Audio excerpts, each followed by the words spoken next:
কিডনির সমস্যা এবং শ্বাসকষ্ট নিয়ে গত 23 নভেম্বর খালেদা জিয়া ভর্তি হয়েছিলেন ঢাকার একটি হাসপাতালে। পরীক্ষায় ফুসফুসে সংক্রমণ এবং নিউমোনিয়া ধরা পড়ে। বয়সজনিত কারণে পরিস্থিতি জটিল হয়।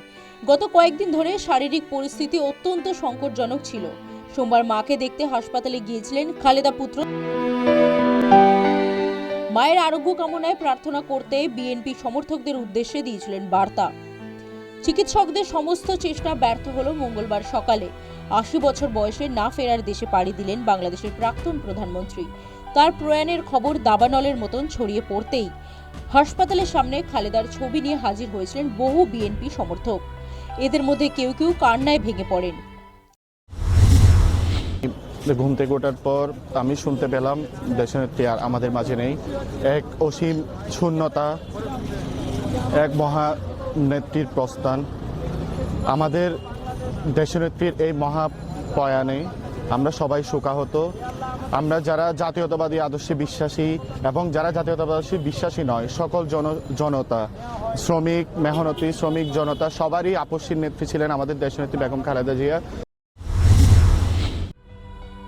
বাংলাদেশের তত্ত্বাবধায়ক সরকারের পক্ষ থেকে প্রাক্তন প্রধানমন্ত্রীর প্রয়াণে শোক প্রকাশ করা হয়েছে। শোক জ্ঞাপনে একগুচ্ছ পরিকল্পনার কথা জানিয়েছেন তারা। আজকে বাংলাদেশের জন্য, বাংলাদেশের প্রতিটি মানুষের জন্য গভীর শোকের একটা দিন। আজকে বাংলাদেশের তিনবারের সাবেক প্রধানমন্ত্রী, গণতন্ত্র, সার্বভৌমত্ব এবং বাংলাদেশের মর্যাদা রক্ষায় অতন্দ্র প্রহরী আপসী নেত্রী বেগম খালেদা জিয়া ভোর ৬টার সময় শাহাদাত বরণ করেছেন। ইন্না লিল্লাহি ওয়া ইন্না ইলাইহি রাজিউন। গোটা জাতির মতো আজকে আমাদের সরকারে যারা আছেন আমরাও গভীরভাবে শোকাহত।